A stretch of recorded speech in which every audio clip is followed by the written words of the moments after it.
예, 예, 반갑습니다. 네, 발표자 오흥명이라고 합니다.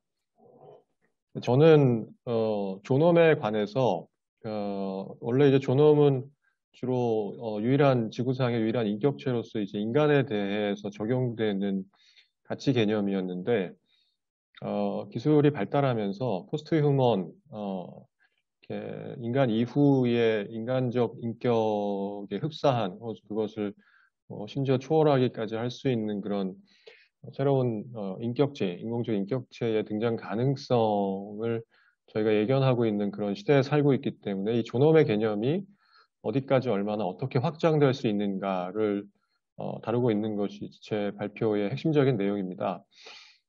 그래서 이제 저희가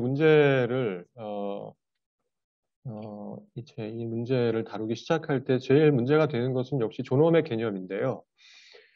인간이 존엄한 존재인가라고 저희가 물을 때, 이 물음 속에 담겨져 있는 핵심적인 내용은 과연 존엄이 무엇인지, 그리고 존엄하다는 것이 어떤 상태를 얘기하는 건지, 존재의 특성을 얘기하는 건지, 아니면 이제 그것과 연동해가지고 존엄이 경험적인 것인지 혹은 선험적인 것인지, 이게 만약에 경험적인 것이라면은 후천적으로 획득해서 그런 경험적 조건을 지니고 있는 인간들만이 존엄해질 수 있다는 결론이 나오기 때문에 이게 경험적인 것이라고 생각하면 우리가 곤란하게 되는데요.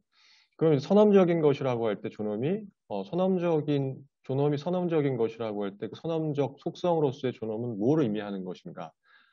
그리고 다른 한편으로는 인간이 역사적으로 모든 인간이 다 존엄하다는 사상에 등장한 것은 아까 이 발표해 주신 이 내용처럼 근대 이후에 신분제 질서가 무너지고 민주주의 이 정치 사상이나 이렇게 평등 사상이 사람들이 눈을 뜨게 되었을 때나 가능했던 일인데 역사적인 관점을 저희가 이제 완전히 배제하고서 인권이라든가 존엄에 관한 논의를 진행할 수 없다는 좀 한계가 있습니다. 네, 그리고 이제 나아가서는 방금 말씀드렸던 것처럼 인간의 존엄이 만약에 이성적 능력이라든가 인격적 지위에 결합되어 있는 것이라면, 거기에 근거해 있는 것이라면, 이게 인간이라는 특정한 생물종, 생물학적 종에만 배타적으로 적용되는 것이 아니라, 인간을 존엄하게 하는 내재적 속성을 지니고 있는 인공적 사물까지도 존엄한 존재로 간주되어야 하는 것이 아닌가 하는 의문이 제기될 수 있을 것 같습니다. 그게 이제 이 시대의 인공지능과 관련된 사물인격과 관련된 근본적인 존엄 문제인 것 같고요. 그래서 이제 이 발표에서는 인권이나 존엄이라는 개념의 의미가 어떻게 형성이 됐고 역사적으로 어떻게 이제 쓰이기 시작했고 그다음에 거기에 어떤 한계가 있는지 그래서 역사적인 개관을 잠깐 하고요. 홉스와 로크의 인권 사상을 경험적인 존엄의 기원에 대해서 경험적인 해명을 시도했던 이 영국 철학자들의 이야기를 좀 들어보고 두 번째는 그런 경험주의적 존엄 논변의 한계를 비판적으로 검토한 다음에 칸트의 선험적인 관점에서 인간 존재의 근본적인 존엄성, 인격으로서의 존엄성을 실천 이성을 근거로 해서 이야기했던 칸트의 입장을 조금 더 비판적으로 재음미해 보는 시도를 하려고 합니다. 세 번째는 그 논의를 바탕으로 해서 탈인간적 주체로서 포스트 휴먼, 대표적으로 이제 사물 인격으로서 인공지능의 존엄성 문제를 우리가 어떻게 바라봐야 하는가. 이건 이제 두 가지 논의가 선결이 되어야 할 것 같은데요. 첫 번째는 포스트 휴먼의 구체적인 개념 규정. 앞에서 이제 조금 말씀을 이미 해주셨습니다만, 그 다음에 이제 인격과 존엄이 어떻게 상호 연관되어 있는가. 요걸 이제 이야기를 하고요. 두 번째는 과연 이제 그런 논의를 바탕으로 해서 인간에게만 그동안에는 배타적으로 적용되어 왔었던 존엄의 개념이 과연 포스트 휴먼, 인공적인 사물 주체까지 확정 적용될 수 있는가를 검토해 보도록 하겠습니다. 일단 존엄이라는 개념 이전에 저희가 익숙하게 알고 있는 것은 인권 개념인데요.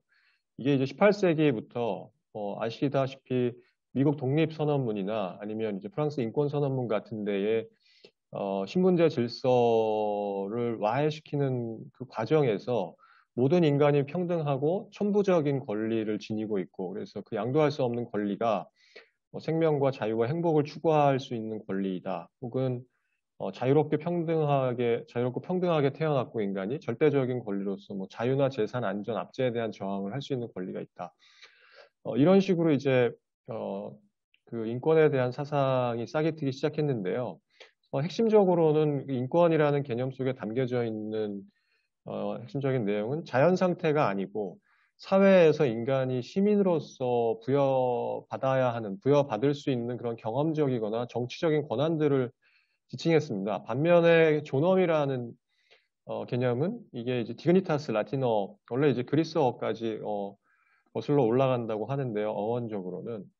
라틴어에서 디그니타스는 이렇게 신분사회에서 확인할 수 있는 지위상의 혹은 계급상의 우위를 뜻하거나 아니면 동물들하고 비교했을 때 비교 우위에 있을 수 있는 인간이 합리적인 능력, 지적인 능력을 의미했다고 하는데요. 근데 이제 이런 의미에서의 존엄은 언제든지 상실 가능한 가능성이 있기 때문에 다소 유동적이고 가변적인 한계가 존재했습니다. 예. 근데 이제 이 인권과 존엄의 개념을 저희가 이제 그 관계를 살펴보면 어, 그 인권이 특정한 권리를 자연적으로 인간은 타고난다 이렇게 선언한 무로서 이것이 이제 최초로 보편적으로 사용되기 시작했는데 그러나 왜 인간은 자연적으로 그런 보편적 권리를 타고나는 것인지에 대한 근거가 제시되지는 않았습니다. 그래서 그런 권리가 왜 보편적으로 인간에게 부여될 수 있는 것인지, 그래서 존엄의 선언적인 근거나 존재론적인 특성을 규명해야 될 필요가 요청이 되는데요. 그럴 필요가 존재하는데요. 그래서 이제 이런 보편적인 존엄의 보편성에 대해서 홉스나 로크처럼 이제 영국의 근대의 이 정치혁명의 사상적인 토대를 제공했던 그 근대가 형성되면서 경험주의 철학자들의 접근이 이루어졌습니다. 그래서 홉스는 디그너티라는 게 한 사람, 그러니까 국가 내에서 이 리바이어던이라는 사회계약을 통해서 탄생한 커먼웰스에 의해서 부여된 가치가 사람들의 존엄이라고 규정을 했는데요. 리바이어던에서. 이거는 이제 앞에서 고대적인 그 로마 시대에 사용되었던 디그니타스적 의미에서의 존엄 개념에 머물러 있었습니다. 이것과 다르게 자연권이라는 개념을 홉스가 사용했는데요. 거기서는 이성에 의해서 이렇게 천부적으로 발견되는 규율이나 일반적 법칙, 보편적인 어떤 규칙 같은 것을 자연법이라고 규정하고 여기에 따라서 자신의 보존이나 삶을 유지하기 위해서 천부적으로 그런 것을 자유롭게 활용할 수 있는 권리로 자연권을 정의하게 됩니다. 로크도 이제 비슷한 방식으로 자연법을 인간의 보편적 권리로서의 인권의 토대로 핵심으로 이제 이야기를 하는데요. 네, 근데 어, 어, 그 문제는 이런 자연 상태에서 모든 인간이 자신의 생명이나 재산을 지키기 위해서 행사할 수 있는 그런 권리로서의 인권 개념이 사실상 선언적인 특징이 아니라 경험적인 차원에서 그냥 사람들이 그런 권리를 행사할 수 있는 평균적인 자격을 갖추고 있다는 선언에 불과했기 때문에 역시 이제 이런 경험주의적인 접근에서는 이제 그런 첨부성이 어디에서부터 유래하는 것인가에 대한 해명이 이제 존재하지 않는다는 근본적인 한계가 있었습니다. 그래서 이제 이 자연법을 로크는 조금 다르게 정의하고 있는데요. 이 자연법이 인간의 이성 그 자체와 동일하기 때문에 이 이성 속에서 인간이 서로 독립되어 있고 평등하고 다른 소유물, 다른 사람의 생명, 건강, 자유에 위해를 가해서는 안 된다고 직관할 수 있게 해준다. 그래서 이성과 평등과 자연법 자체가 그 자연법 자체와 동일한 것으로 간주되는 이성에 근거 있다고 이야기하면서 인간 존엄의 내재적이고 선언적인 근거가 이성에 뿌리박고 있다는 주장을 직접적이고 명시적으로 하진 않지만 우회적으로 이야기를 합니다. 근데 이제 그렇다면은 거기에 대한 구체적인 해명이나 논증에 그 프로세스는 밟지 않고 있는데요. 이 통치론에서 로크가. 인간 존엄에 대해서 대표적으로 이제 왜 인간이 존엄한가, 이성적인 능력이 왜 인간의 존엄을 뒷받침하는 근거가 되는가를 선언적인 방식으로 제시했던 게 칸트의 실천 이성 비판이나 그 그룬트레궁에서 이야기했던 칸트의 존엄 논변입니다. 다 아시다시피 알고 계시겠습니다만은요. 그래서 이제 칸트에게서 이 인간의 자율적 이성이라는 것은 인간의 자기 목적성을 정초하는 토대가 되기 때문에 그것이 이제 인간 존엄의 바탕이 된다. 이런 주장을 제시했는데요. 그래서 어떤 것을 존엄이라는 건 어떤 것을 목적 그 자체가 되게 하는 내재적 가치로 정의가 됩니다. 그래서 칸트가 이제 가격과 가치, 절대적이고 선언적인 가치, 로서 이제 존엄을 가격과 대비시키는데 가격이라는 거는 성향이나 필요에 의해서 가지게 되는 상대적 가치가 가격인데요. 그것은 이제 시장 가격이라고 이야기하고 그런데 그런 이 상대적인 조건에 의해서 발생하는 가치가 아니라 존재 자체가 가지고 있는 내적 가치, 무조건적 가치를 칸트가 이제 존엄성이라고 이야기를 합니다. 그런데 이제 그럼 이 존엄성이 그러니까 이런 절대적이고 내재적인 가치가 어떻게 무엇을 근거로 존재할 수 있는 거냐 인간에게는 칸트는 그거를 이제 실천 이성으로부터 도출되는 정언 명령으로서의 도덕 법칙에 있다고 이야기를 하는데요. 존엄의 근거가.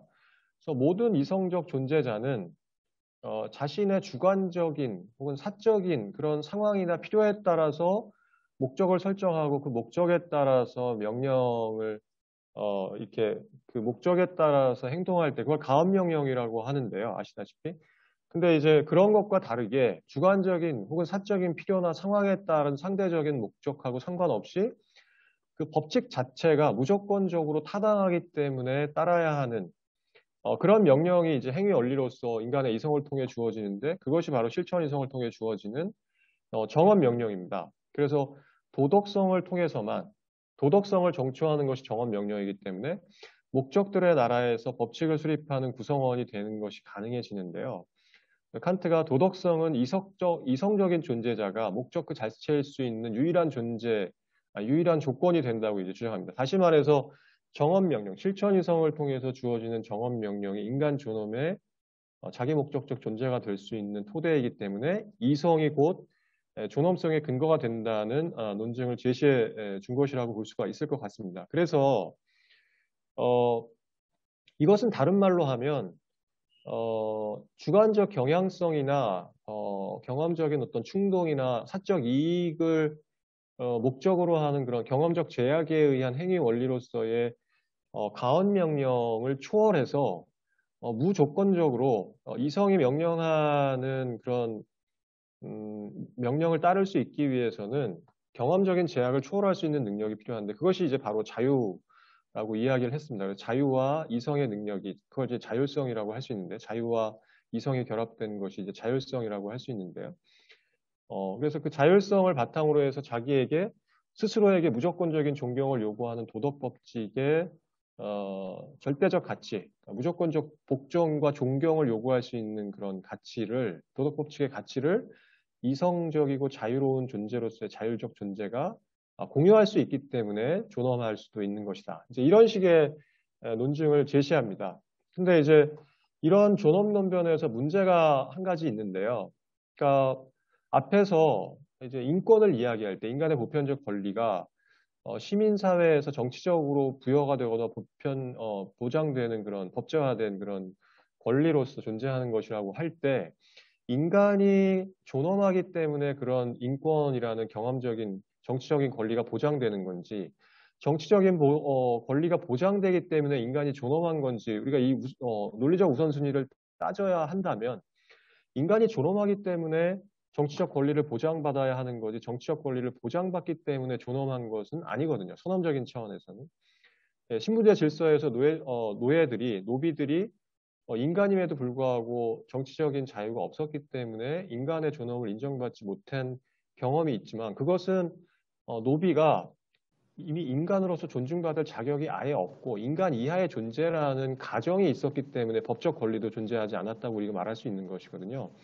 그렇기 때문에 만약 모든 인간이 무조건적으로 존중받아야 할 내재적 권리로서 보편적인 존엄이 먼저 전제되지 않으면 자율적인 실천 이성의 행위 원리로서의 도덕 법칙, 정언 명령 이것이 인간 존엄의 근거로 먼저 존재한다고 말하기는 좀 어려운 거라고 볼 수 있을 것 같습니다. 논리적으로. 그렇기 때문에 칸트도 이제 그 그룬트레이궁에서 이런 이제 이야기를 하고요. 그것의 실존 자체가 절대적 가치를 지닌 어떤 것이 있어야만 그 안에서 정언 명령이 가능하다. 이런 얘기를 칸트도 하거든요. 그래서 정언 명령이 앞에서는 인간 존엄의 근거가 된다 이렇게 말하지만 이 정언 명령을 우리가 무조건 따라야 하는 이유는 무엇이냐? 이 정언 명령의 주체이자 대상이 되는 인간 자체가 존엄하기 때문이다. 이렇게 이제 순서를 또 논리적 순서를 뒤바꾼 것이거든요. 그래서 이것을 저희가 감안한다면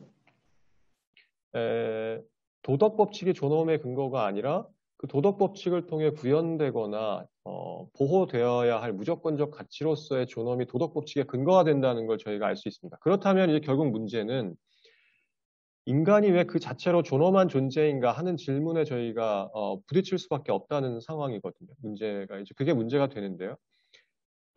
여기에 대해서 칸트가 뭐라고 말하냐면 모든 인간이 자기 자신을 그렇게 자기 목적적인 존재로 직관하고 표상하기 때문이라고 대답을 합니다. 칸트가. 네. 그래서 결국은 인간이 스스로 조건 없이 아무런 조건도 없이 그 존재 자체로 존엄하다는 사실을 이게 이제 자기애라고 뭐 스토아 철학에서의 자기애라고 볼 수 있을 텐데요. 이 로고스가 부여해주는 세계 영혼이 부여해주는 자기애라고 할 수 있을 텐데 실천 이성이 그런 인간의 무조건적 가치로서의 존엄을 직관하고 있기 때문에 인간이 존엄하고 그 존엄을 보호해야 하기 때문에 실천 이성을 통해서 그 존엄이 보호되어야 하는 것이라고 저희가 이해를 할 수 있을 것 같습니다. 그래서 이제 이것을 저는 결국은 실천 이성이 인간에게 자율적 주체로서 인간에게 부여하는 정언 명령이 존엄의 근거가 아니라 존엄성, 무조건적 가치로서의 존엄에 대한 실천 이성의 직관이 결국은 그런 정언 명령으로서의 도덕 법칙도 연역시켜낼 수 있는 것이 아니냐. 그래서 저는 이제 이렇게 실천 이성을 조금 더 확장해서 자기 존재 자체에 대한 무조건적 가치를 직관할 수 있는 능력이고, 그래서 그것은 단순한 인지적 이성의 능력이 아니고, 자기 존재를 귀하게 발견할 수 있는, 귀하게 경험할 수 있는 어떤 포괄적이고 총체적인 능력으로서, 정신적인 능력으로서 그것을 이제 인류애적인 영혼이라고 이해해야 한다고 이제 생각을 했습니다. 이게 여기 저의 이제 결론이고요. 인간의 존엄의 궁극적 근거는 결국 인간의 이 실천 이성이 보편적인 것이라면 보편적 이성의 원리를 함장하고 있는 그런 정신적 능력이라면 이런 보편적인 그 법칙을 공유하고 있는 것을 포괄하는 것으로서 어떤 이 세계 영혼, 스토아적인 어떤 보편적 세계 영혼은 결국 존재 자체를 귀한 것으로 단적으로 정립하는 그런 어떤 가치 정립의 그 원천이 되는 인류애적 영혼이라고 우리가 이해해 볼 수 있을 것 같다. 이제 이렇게 제가 결론을 냈고요. 그래서 이것을 바탕으로 해서 저희가 이제 인간의 존엄이라는 건 결국 그런 인류애적 영혼을 공유하고 그것을 복원해서 활성화시킬 때 비로소 인간에 대한 존엄을 현실화하는 것이 가능하다고 이제 저희가 볼 수 있는데, 그럼 이것을 과연 포스트 휴먼에게까지 확장해서 적용할 수 있는 것인가? 라는 문제를 이제 나머지 문제를 저희가 다뤄봐야 할 것 같습니다. 그래서 앞에서 이제 많은 부분 다루어 주셨는데요. 이 포스트 휴먼에 대한 담론이라는 거는 결국 자연종으로서 인간이라는 생물학적 그 동물이 그것의 경계를 넘어서서 다양한 방식으로 그 물리적으로든 정신적으로든 재구성되고 재편될 수 있는 기술적인 발전이 이루어졌기 때문에 그 새로운 인간종의 등장이라든가 그런 이제 한계들이 기술적 발전에 의해서 와해되면서 이런 논의가 이제 이루어지기 시작합니다. 그래서 앞에서 말씀해 주셨던 것처럼 포스트 휴먼 담론은 트랜스 휴머니즘하고 포스트 휴머니즘 두 가지 방향으로 이제 크게 대별이 되는데요. 트랜스 휴머니즘이라는 건 앞에서 말씀하셨다시피 이제 근대 이후로 접어들면서 그 이전에 뭐 신앙이나 종교가 지배했던 그런 비합리의 시대를 인간이 합리성과 과학혁명과 정치혁명, 경제혁명 등을 통해서 인간의 합리성과 진보에 대한 강한 신뢰, 확실성에 대한 믿음, 이런 것을 토대로 탄생한 인간 중심주의, 세속주의, 그러니까 이른바 이제 세속적 휴머니즘을 기술 테크놀로지의 발달과 결합시켜서 그러한 계몽된 이성의 총화로서 이 첨단 기술을 통해서 인간이 가지고 있는 잠재력을 무한히 확장해서 가히 이제 인간 존재의 완성을 꿈꿀 수 있다라는 그런 낙관적 세계관을 표방하는 것이 이제 트랜스 휴머니즘으로서의 포스트 휴먼 담론의 방향이라고 볼 수 있고요. 이거는 이제 물론 부정적으로는 이게 뭐 인간의 주체성이라든가 자유를 향한 진보 이런 근대 철학의 이념이 과학기술을 발판으로 해서 이제 기형적으로 극단화한 결과물이라고도 볼 수 있는데 이 트랜스휴머니즘이 그래서 이제 기술 낙관주의적 그래서 인공적 존재를 통한 어떤 자연적 한계의 극복을 추구하기도 하고 그래서 그것을 이제 인류가 직면한 위기를 극복할 수 있는 미래적 대안이 될 수 있다고 주장하고 그러나 이제 거기에는 인간 존엄을 물리적으로, 가시적으로 실현하는 것이다. 결국 기술 발전을 통해서. 그러나 이제 그게 오히려 이제 우생학적인 차별을 이렇게 심화시켜서 혹은 그런 차별적 시선, 기술에 의한 물리적 발전이 인간의 존엄을 더 가시화시키는 것이라는 사상적 전제가 결국 인간의 존엄을 오히려 이렇게 역행시키는, 퇴행시키는 이렇게 독소가 이렇게 될 수 있다라는 한계가 존재하는데요. 반면 이제 이런 트랜스휴머니즘의 낙관주의적, 기술 친화적이지만 낙관주의적인 인간 진보에 대한 신뢰를 지향하는 트랜스휴머니즘에 대해서 기술에 대한 낙관적, 긍정적 태도는 공유하면서 근대적인 어떤 이 계몽주의적 휴머니즘에는 어느 정도 그러니까 반기를 드는 것이 이제 포스트 휴머니즘론이라고 할 수 있는데요. 여기서는 이제 포스트 휴머니즘은 트랜스휴머니즘에 반대되는 개념으로도 쓰이지만 그것을 둘 모두를 아우르는 개념으로도 이제 물론 쓰이기도 합니다. 맥락에 따라서. 그러나 이제 포스트 휴머니즘이 추구하는 가장 근본적인 지향점은 기술을 통해서 인간의 근본적인 재구성의 가능성을 인정하지만 그걸 통해서 조금 더 극단적으로 인간과 비인간 혹은 생명과 비생명의 위계적인 이분법조차도 탈피해서 유기체적인 인간으로부터 파생된 존재가 아니라고 하더라도 사물 인격까지도 새로운 어떤 지적 존재, 인격적 존재로 탄생할 수 있다, 등장할 수 있다라는 가능성까지 용인하는 것이 그래서 인간에게만 국한되어 있던 존엄과 가치의 영역을 그 한계나 경계를 이게 터트려 버리는, 깨버리는 그래서 이제 그것을 지구 전체, 생명으로서의 지구 전체, 유기체로서의 지구 전체, 우주 전체를 확장하려는 그런 사유로 볼 수 있을 것 같습니다. 그래서 여기서는 개체가 인간을 중심으로, 개체 중심의 개인주의에 눈뜬 근대적인 어떤 휴머니즘이 아니라 그러한 개체를 발생시킨 개체화 과정의 산물, 즉 개체화되지 않은 실제 전체로부터 변화 작동에 의해 개체화된 것으로 2차적이고 부분적인 존재 양상이라고 간주하는데요. 그러니까 개체보다는 전체가 더 1차적이고 근원적이기 때문에 전체에 다시 눈을 돌려서 거기에서 우리가 이제 존엄의 그 문제를 새롭게 논의해야 한다. 이것이 심홍동의 이야기인데요. 그걸 이제 아까 말씀하셨던 라투르나 아니면 브라이도티나 헤러웨이 이런 학자들이 이어받아가지고 논의를 전개하고 있는 것 같습니다.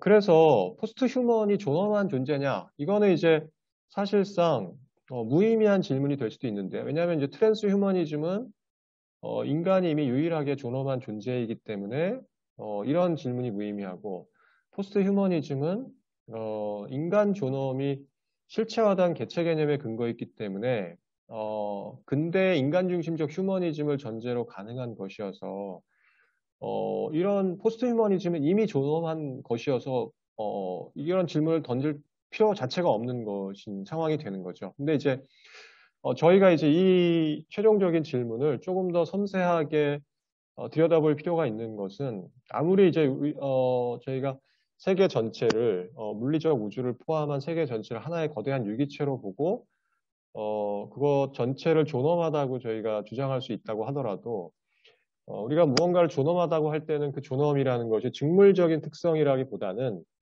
어떤 정신현상을 통해서 그 의미현상이 명시적으로 나타날 수 있는 것이기 때문에 순수하게 유물론적인 사물적 가치를 이성적 존재로서 이제 인간의 존엄과 동질적인 것으로 간주하는 것은 좀 곤란한 한계가 있다고 볼 수 있을 것 같습니다. 그래서 바위하고 인간이 똑같이 존엄하다 이렇게 말하기는 조금 어려운데요.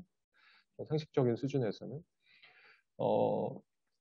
그런 맥락에서는 이제 인간에게 근대적인 차원에서 존엄의 가치를 배타적으로 적용했는데 그것을 조금 더 새로운 논의 맥락에서 재해석하고 재정립해야 하는 것이지 존엄의 개념을 그것이 이제 폐기되어야 할 개념은 아닌 것 같다. 이제 이런 문제의식에서 포스트 휴먼 전체의 아주 광범위한 개념으로서의 포스트 휴머니즘에 대한 존엄 문제를 논의하기보다는 그래서 이제 이 사물 인격으로서 인공적인 지능이나 인격을 갖춘 존재자로서 저희가 예견할 수 있는 그런 인공지능의 존엄에 관해서 검토를 해보는 것으로 이 논의를 마무리하도록 하겠습니다. 그래서 이제 인공지능의 3시 반 제가 언제까지 발표인가요? 몇 분이 남았습니까? 혹시 발표 조금만.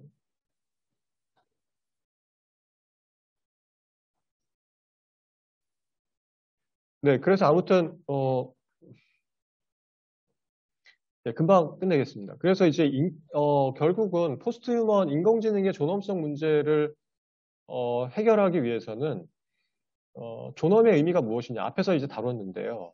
그러면 존엄한 존재는 이제 인격적 존재라고 저희가 보통은 생각을 하는데 사물인격으로 명명되는 인공지능은 과연 인격을 지닌 존재이냐. 그래서 인격이라는 게 칸트가 이제 인격을 절대적이고 무조건적인 가치로서 존엄을 갖는 존재가 인격이라고 하는데 이게 이제 동어 반복이라고 할 수 있을 것 같습니다. 그래서 인격적 존재가 존엄한 거고 존엄한 존재를 인격이라 그런다. 결국 그거는 인격이라는 것은 수단이 아니라 목적 그 자체로 존재하는 이성적 존재자라고 정의할 수 있는데요. 이 경우에 저희가 그러면 이성적 존재자가 인격이 되는 데 있어서 가장 핵심적인 계기가 되는 건데 앞에서도 이야기했지만 그걸 다시 한번 간단하게 정리를 해보면 존엄은 상대적 가치가 아니고 절대적 가치이고 그러면 이제 이 절대적 가치를 초월할 수 있는 능력이 있어야 이성적 존재가 절대적 가치를 지닐 수 있는데 그게 곧 자유의 능력이고 이 자유의 능력에 따라서 실천할 수 있는 것이 정업 명령에 따라 행위할 수 있는 실천 이성의 자율성이고 그래서 이 실천 이성의 실천 이성의 정업 명령에 따라 행동할 수 있는 능력을 지닌 이성적 존재자가 지니는 가치가 자기 목적성으로서의 존엄인데 이 존엄은 단순히 이제 지적인 능력으로서의 이성에 의해서만 파악되는 것이 아니라 자기의 무조건적 가치에 대한 절대적 직관으로서 의 사랑을 포함하는 감정을 포함하는 능력이 되어야 한다. 이것이 이제 앞에서의 저희의 존엄의 능력, 존엄에 관한 논의의 핵심이었는데요. 그러면 인공지능이 과연 인격이냐? 그리고 인공지능을 통해서 구현된 인격이 존엄성을 가진다고 말할 수 있느냐? 이게 이제 최종적인 질문입니다. 이것을 저희가 이제 이야기할 수 있으려면 과연 인공적으로 부여된 AI에 부여된 그런 사고 능력이 인격적 존재로서의 이성적 능력을 갖출 수 있는 것이냐. 근데 현대 기술 수준으로는 그것이 구현이 불가능하다는 걸 저희가 이미 알고 있는데요. 그러나 경험적으로 이제 실현이 현 단계에서 될 수 없다고 해도 원론적인 차원에서 논리적으로 만약에 그런 것이 실현 가능하다면 기술적으로 규범적인 차원에서 인격적 지위가 부여되어야 하는가라는 질문을 저희가 던져볼 수 있는데요.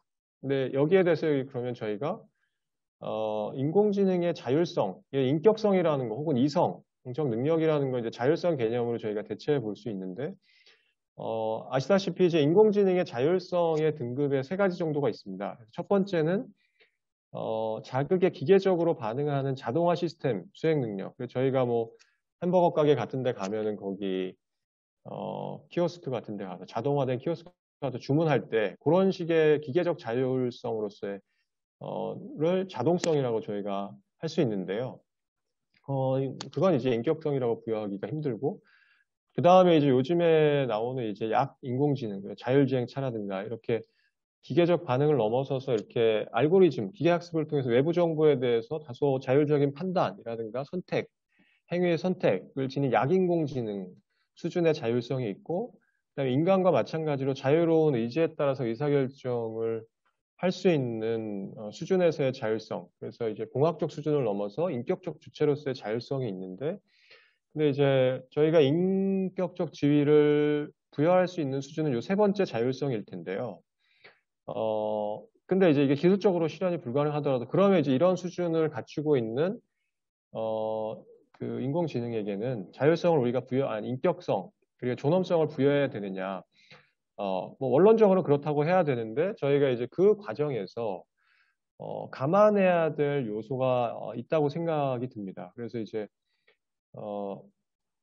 그 요소가 대충 서너 가지가 되는데 첫 번째는 뭐냐면 그 인공지능의 자율성이 앞에서 제가 설명드렸던 것처럼 그냥 단순한 인지적인 능력이 아니고 지성과 의지와 감정을 포괄하는 총체적인 정신현상으로서 자의식에 근거해 있는지를 저희가 확인해야 되고, 그 다음에 이제 두 번째는, 그 자의식과 하나로 통합된 신체성이 적절히 부여되어 있는지를 저희가 또 확인을 해야 됩니다. 그래서, 이성적인 능력이 따로 이렇게 유령처럼 허공에 존재하는 게 아니라, 그런 정신활동의 주체로서 객관적으로 확인 가능한 이제 물리적 기반인 신체가 동반되지 않으면 사회적인 주체로서 자아의 관계 실현도 불가능하고 쾌고 감수성도 존재할 수가 없게 되고 그렇기 때문에 예, 이게 이제 반드시 필요하고요. 세 번째는 그 자율적 존재로서 포스트 휴먼이 자기뿐만 아니라 다른 유사한 인격적 존재도 동일하게 바라보고 그들의 가치를 존중할 수 있는 공감과 영민의 능력을 발휘할 수 있는지를 저희가 검토해 봐야 되고요. 네 번째는 인격적 지위와 존엄성을 독점하고 있는 그런 포스트 휴먼의 존엄성에 관해 질문을 던지고 있는 우리 인간들이 포스트 휴먼에 대해서 사실상 이런 질문을 던지는 게 이중적인 태도를 가지고 있기 때문인데요. 왜냐하면 포스트 휴먼은 만들어질 때 사실상 도구로 사용되기 위해 만들어지는 건데 그 도구성을 초월한 자기 목적성을 가질 수도 있는 기술적 가능성이 있기 때문에 이런 기본적인 우리의 마음가짐과 모순되는 그런 기술적 현실 가능성, 실현 가능성이 상충하면서 이런 질문에 문제로 대두되는 것이거든요. 그래서 우리가 사물 인격을 창조할 때 그런 존재를 자기 목적적 존재로 태어나게 할 수 있는 마음의 준비가 되어 있는지를 물어보는 것이 인공지능의 인격성 혹은 존엄성 문제를 검토하는 데 중요한 기준이 될 수 있을 것 같습니다. 네, 감사합니다. 발표를 여기서 마치겠습니다. 이상으로 발표 마치겠습니다. 감사합니다. 예, 감사합니다. 수고 많으셨습니다. 네. 네. 존엄에 관해서 발표하신 오흥명 교수님께 우선 몇 가지 질문하고 그 다음 발표로 넘어가도록 그런 식으로 하겠습니다. 오 교수님, 그러면 그게 지금, 포스트 휴머니즘하고 트랜스 휴머니즘의 그 구별이 말이죠. 네. 같은 병렬적 차원에서 그 두 개를 분류하신 겁니까? 아니면은 포스트 휴머니즘 하에 어떤 한 브랜치로서 트랜스 휴머니즘을 말씀하신 겁니까? 예, 그게 이제 그 포스트 휴머니즘이 포괄적인 상위 개념, 유개념으로도 사용이 되고요. 예. 포스트 휴머니즘이 포스트 휴머니즘의 하위 개념으로도 사용이 됩니다. 트랜스 휴머니즘의 반대 개념으로. 그래서 포스트 휴먼이라는 게 이제 그 휴머니즘 이후를 이야기하는 건데 트랜스 휴머니즘은 포스트 휴머니즘의 한 갈래로서 휴머니즘이 가지고 있었던 근대의 이제 근대적 인간이 추구했던 합리성과 이상, 역사의 진보, 인간의 완성, 뭐 이런 것에 대한 신념이 테크놀로지의 힘을 토대로 해서 물리적으로 그런 무한한 발전이라든가 인간의 잠재력의 완성이 가능하다고 믿고 그것을 기술적으로 현실화하려고 하는 그런 갈래가 그런 이제 무브먼트가 트랜스 휴머니즘이고요. 포스트 휴머니즘은 트랜스 휴머니즘을 포괄하는 유개념으로 사용될 때도 있지만 트랜스 휴머니즘의 반대 개념으로 사용될 때는 이렇게 이제 근대적인 휴머니즘의 연장선상에 있는 휴머니즘이나 트랜스 휴머니즘으로서의 포스트 휴머니즘의 반기를 들고 인간이 기술 발전에 의해서 더 이상 생물학적으로 자연종으로서의 인간의 경계에 머물러서 존엄의 문제도 그렇고 배타적으로 인간에게만 그 존엄이라는 가치가 적용되어야 할 이유는 전혀 존재하지 않는다.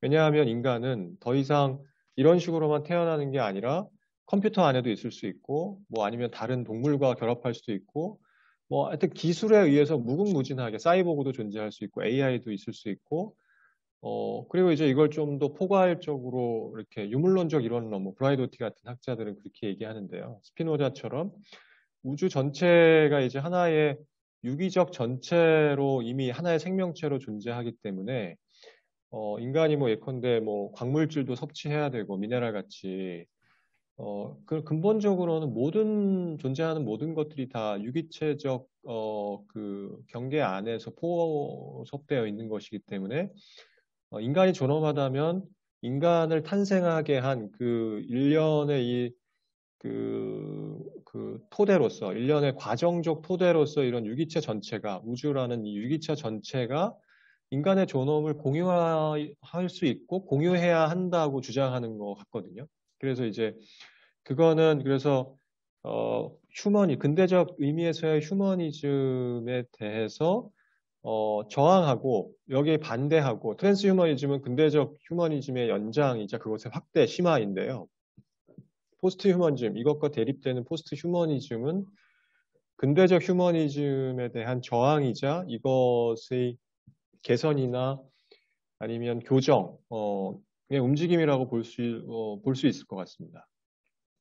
그러면은 아까 오 교수님이 결론에서 이렇게 조건부 비슷하게 붙인 것은 네. 우리 오 교수님은 포스트 휴머니즘을 반대하는 입장에 있습니까? 반대라기보다는요.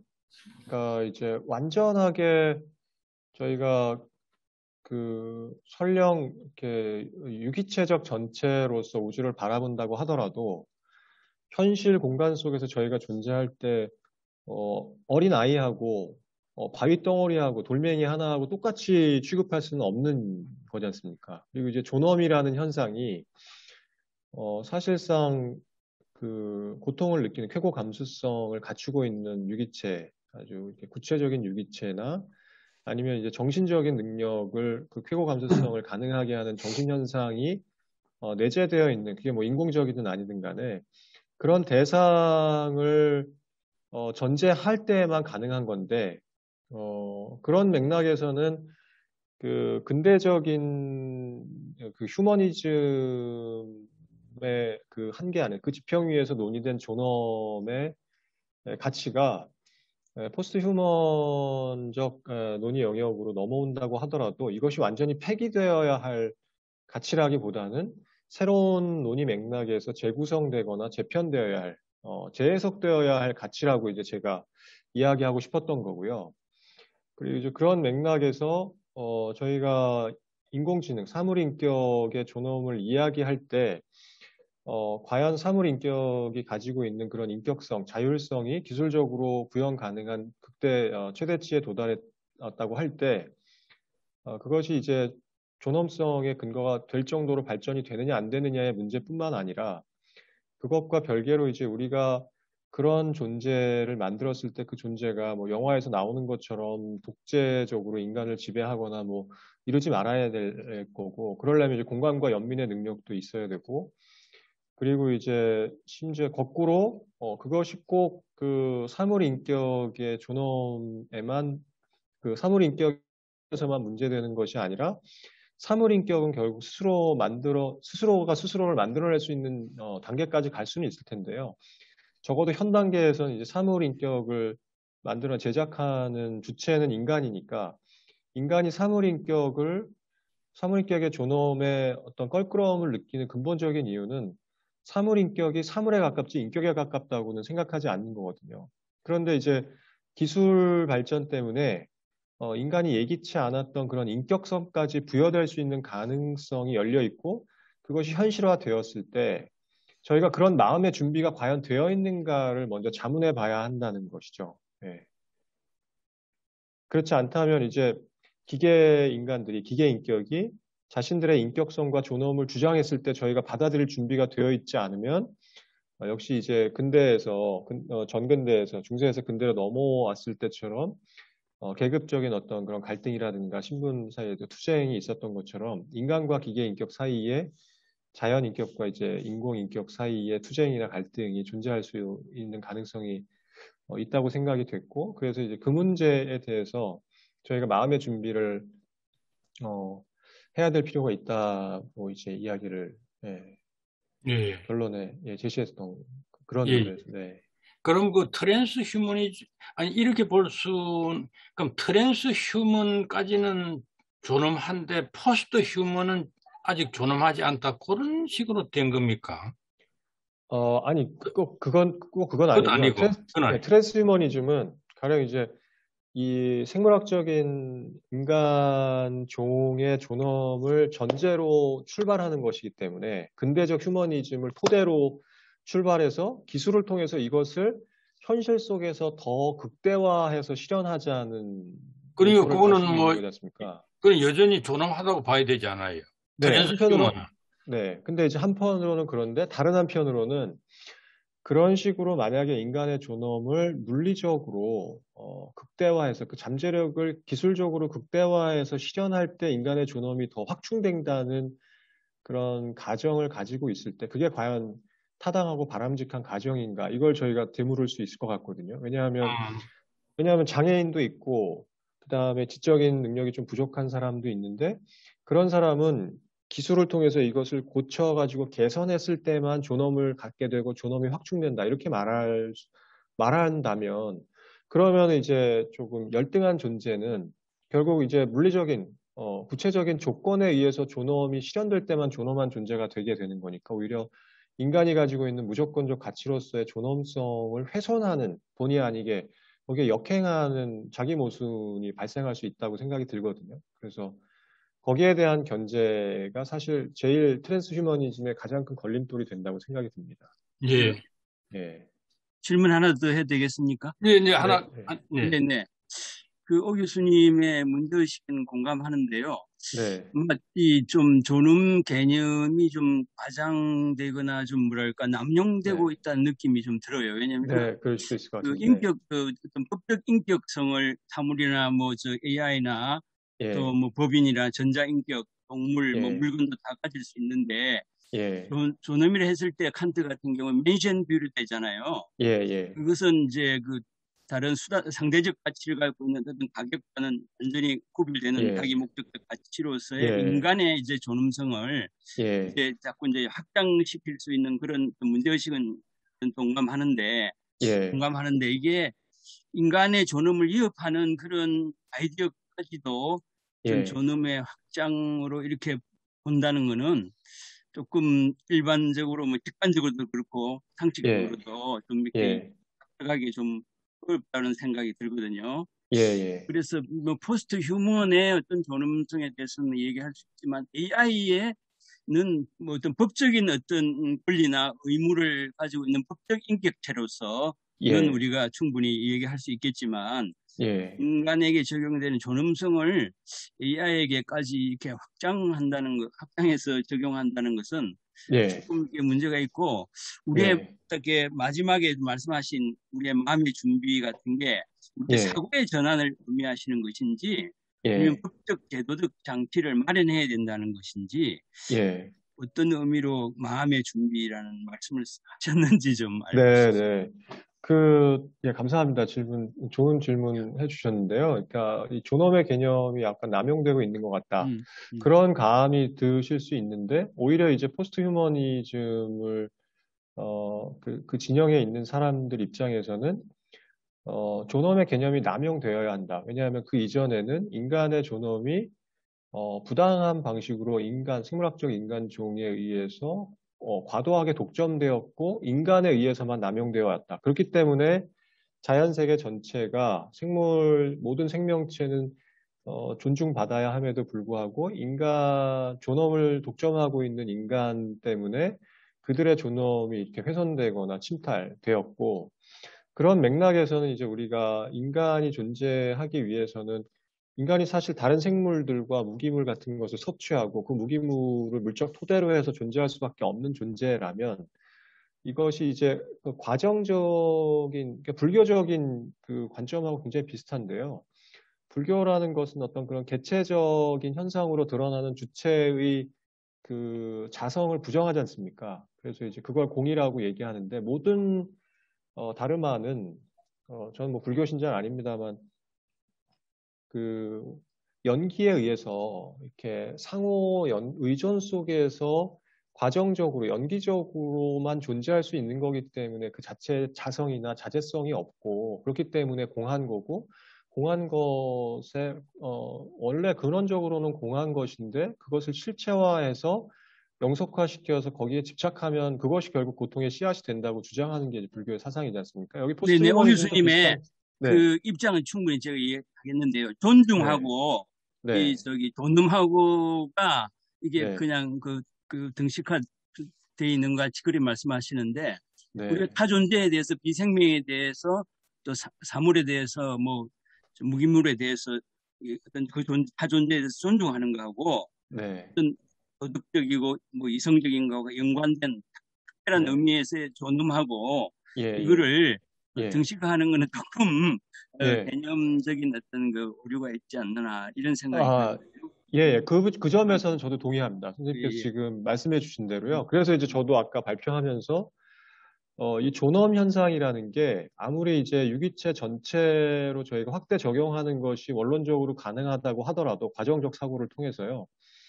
근데 이제 어찌됐든 간에 이 가치 현상을 명시적으로 매개할 수 있는 토대는 결국 정신인 거고 그 정신이 이제 뭐 협소한 의미에서든 포괄적인 의미에서든 그래서 그런 가치 현상을 명시적으로 매개할 수 있는 유일한 주체는 현 단계에서는 이제 인간밖에 존재하지 않기 때문에 인간이 현 단계에서 어떤 뭐 존엄과 관련해서든 뭐 윤리 체계와 관련해서든 이렇게 인간 중심적 지위를 원하든 원치 않든 이렇게 어깨에 짊어져야 한다는 것을 저도 동의합니다. 그래서 이제 그걸 적극적으로든 아니면 마지못해서든 인간이 윤리적으로 이렇게 자기 자신이 어떻게 독자적으로 이 우주의 환경 안에서 책임져야 하는 것은 두드러지게 책임져야 한다는 것은 저도 인정하고요. 그런 한에서는 그냥 일반 뭐 지렁이하고 인간이 똑같을 수 없고 바위와 뭐 강물과 인간이 똑같을 수 없고 그것이 다 인간의 삶을 구성하는